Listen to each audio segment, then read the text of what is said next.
Kaip nuostabu, artėja gruodžio 8, Motinos Marijos diena, kada mes galime arčiausiai būti šalia jos. Ta diena tik viena valanda skirta maldai jai, artumui, tikėjimui ir pasitikėjimui gali padaryti stebuklus tiek jūsų gyvenimuose, tiek aplinkinių žmonių, tiek visame pasaulyje. Visada laukiu šitos dienos labai. Ir žinot, maldos metu, rytinio susikaupimo metu, kartais pasidaro gaila, kad žmogus šioje suirutėje, šiame chaose nuolat bėga šventinių dovanų, bėga viską visiems nupirkti ir įsivaizduoja, kad tai yra šventė. Visa, ką mums reikia padaryti prieš šventes, tai nurimti, tai atsisakyti pirkinių, tai atsisakyti bėgimų, rasti laiko savo, taip, atlikti pareigas, atlikti tai, kas yra iš tikrųjų svarbu šeimai, tėvam, šaliai galbūt, bet visas kitas laikas turi būti nusiraminimui. Ir mes per savo bėgimą, per savo galvojimą, kad būtent išorėje yra ta laimė, kad sukurdami išorę, paimdami, nupirkdami, mes pamirštam tai, kas mums duodama. Tokį stebuklingą mėnesį, gruodžio mėnesį, mums patiems ne tik pakilti savo sąmonėje, savo vidiniu, bet patirti tą savo vidinį džiaugsmą. Gauti malonių savo. Tai yra dovana, kurias mes savanoriškai atsisakome. Dauguma dėl nežinojimo. Dauguma dėl to, kad iš tiesų bėgame nuo katalikybės, nuo krikščionybės, intuityviai. Bet kodėl, mylimieji, kodėl mes išbraukėme tokias būtybės? Kodėl mes nesmerkiame žmonių Indijoje gyvenančių? Kodėl mes patys ten važiuojame ir žiūrime pilni susižavėjimo? Kaip jie geba ne tik šlovinti, bet priimti širdimi Krišną, Ganešą, Lakšmį, budizme Budą. Ir mes ten trokštame važiuoti, mums ten gera, nes žmonių tikėjimas sukuria tam tikrą aurą, tam tikrą atmosferą, tam tikrą energinį lygį. O ką mes, mylimieji, darome? Ką mes čia darome? Mes blaškome, mes bėgame, mes įsivaizduojame, kad esame begalinai nušvitę. Mums nuolat reikia mokymų, mums reikia, kad kažkas dar kažką naują pasakytų, kad atvertų kosminius vartus. Bet iš tiesų mes nevalome savo širdžių, mes nevalome savo gyvenimo, mes nesugebam atsisakyti to, kas yra išorėje. Mes pamirštam ir paniekiname tai, ką mes turime dovanai. Mes gimėme šioje šalyje, šioje tautoje, ne šioje kultūroje ir ne šioje religinėje prizmėje, ne šiaip sau. Mūsų sielos tai pasirinko, mūsų vibracijos tai atitiko.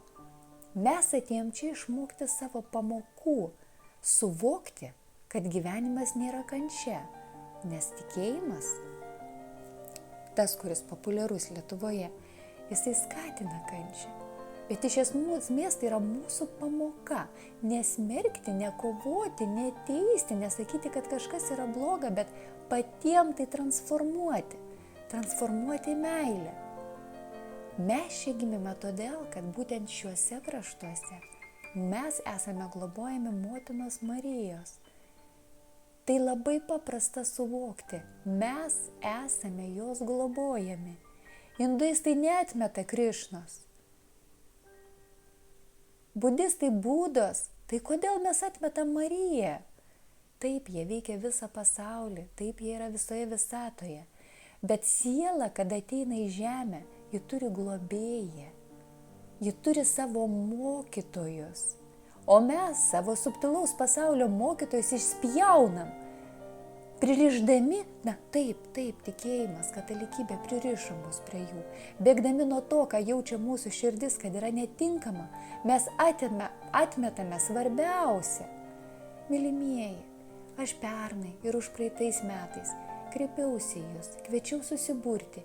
Ir žinot, atsiliepė atsiliepia širdis, prisijungia prie valandos, ateina į susikaupimą, ateina į tyrą pabuvimą valandą laiko per metus, laiko tik pabūt, pasiųsti savo energiją jai, pasiųsti taiką ir meilę pasauliui, savo šeimai, paprašyti to, ko mes labiausiai norim, ne kailinių, ne namo, net ne išėjimo iš skolų, bet išminties, kūno ir dvasios stiprybės, džiaugsmo savo šeimai, gebėjimo praplėsti savo sąmonę, pakilti aukščiau, tai yra pagrindas.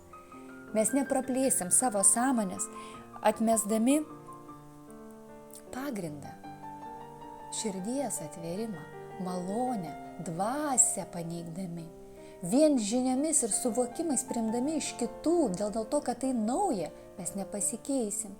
Yra labai gilus dalykai. Ir Marijos nereikėtų priimti banaliai, nereikėtų priimti kaip litanijos, kaip 10 kartų kalbamos Sveikos Marijos ir tik pliko rožinio. Marija yra pagrindas mūsų dvasios, mūsų moteriškumo, mūsų in ir jan sąjungos.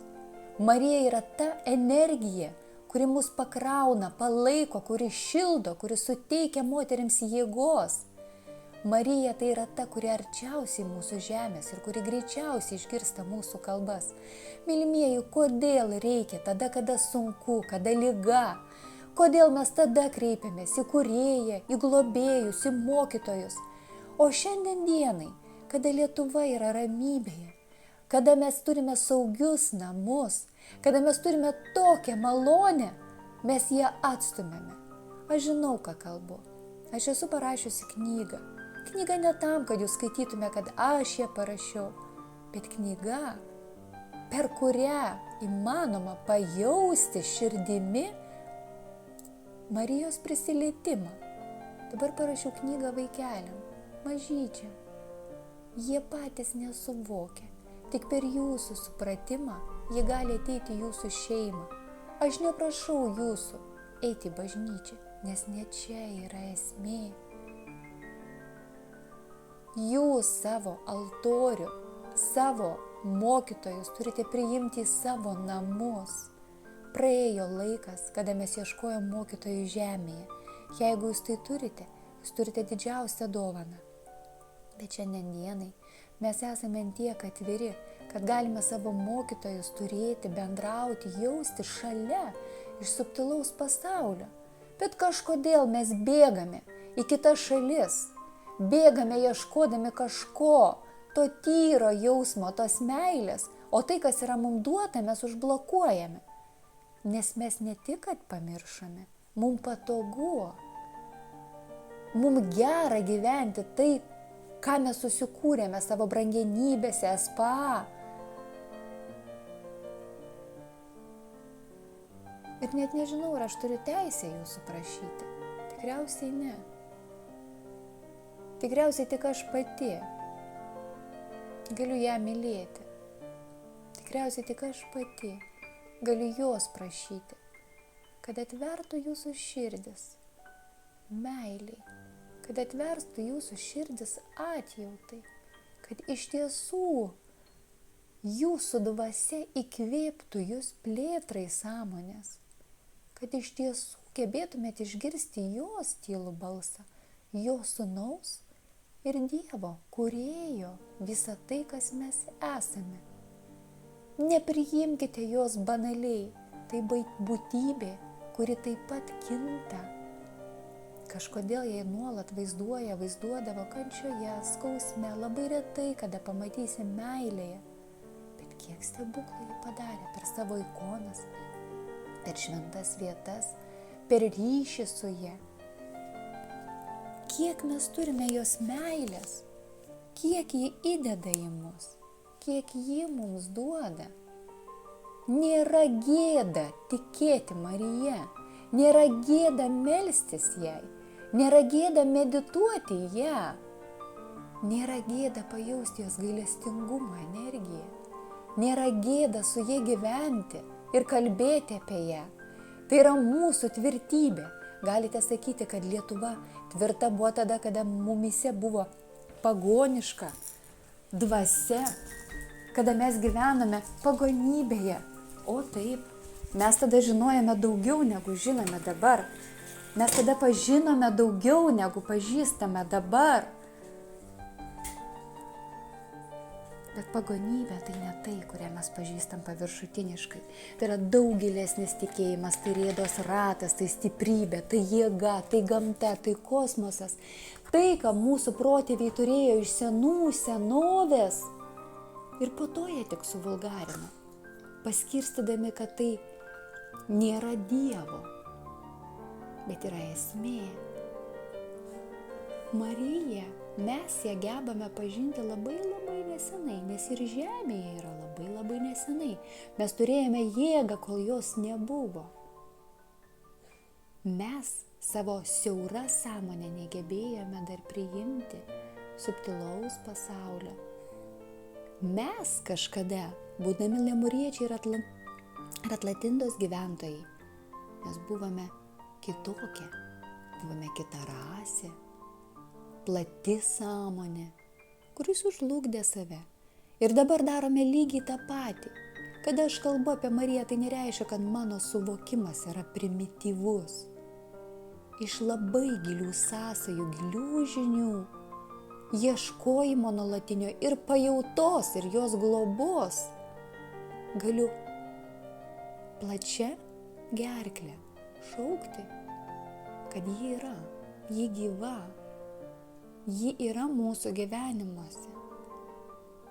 Ir man gražu, mylimieji, kad kai myli Mariją, nereiškia, kad tu turi būti davatka, nereiškia, kad tu turi smerkti kitą. O taip, marijizmas yra tokia atšaka, sakykime, kada kažkodėl moteris pradeda vaidinti šventąją, paklusne bereikalingai, auka kažkokia kančia. Tai nėra Marija, mylimieji.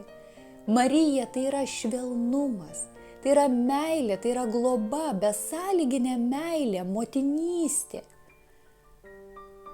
Tai yra ta energija, kurios neįmanoma paneigti.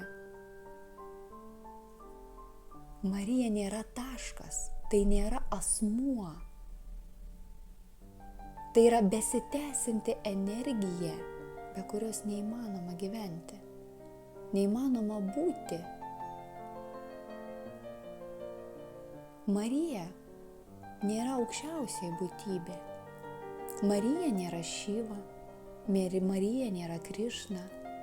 Marija yra subtilaus pasaulio gyventoja, kuri būdama atitinkamos sąmonės būsenos geba paliesti mus, apsaugoti, globoti, suteikti begalės dovanų, tai yra perleisti energiją, iš Kūrėjo dovanojama jai.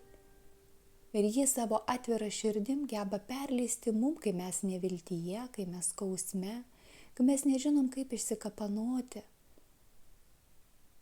Tai yra gilu, bet tam, kad prieiti tas žinias, reikia bent pamastyti. Todėl kviečiu gruodžio 8 valandą nuo 12 iki 1 tiesiog pamastyti apie ją. Paklausyti jai skirtų giesmių, galbūt pasikalbėti širdyje su ja. Ir tai bus didžiulis žingsnis, labai didžiulis. Kartais nežinau, kodėl taip darau, kartais nežinau, kodėl apie tai kalbu, nežinau, kodėl rašau, nežinau, kodėl kviečiu. Gal tai yra betikslis, visiškai dalykas.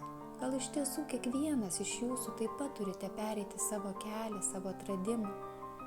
Ir nereiškia, kad jūs kiekvienas pajausite ją meilę. Tai tikrai nereiškia. Bet jeigu jūs ją priimsite, jūs pamatysite, kaip lengva pasidaro gyventi. Aš kviečiu jūs į susitikimą su ja. Aš tiesiog labai ją myliu. Nuo vaikystės ją jutau. Nuo 2-3 metukų žinojau, kas ji yra. Širdimi žinojau.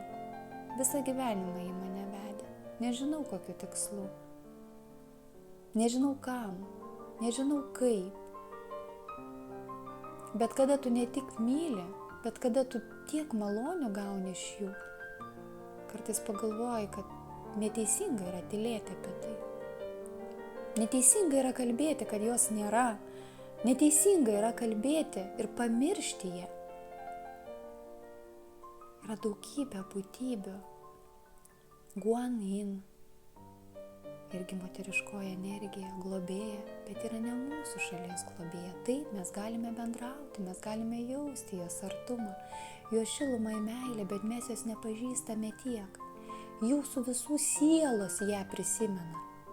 Jūsų visų sielos ją prisimena. Kitaip jūs nebūtumėte čia gimę. O mylimieji, pažvelkite į šventuosius paveikslus, pažvelkite į ikonas.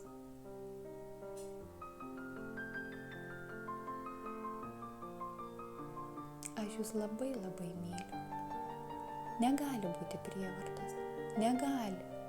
Bet kartais galvoju, kad žodis gali pažadinti džiaugsmą, meilę, šilumą, globą, begalinę laimę ir tiesiog padėti tarsi pirmą akmenuką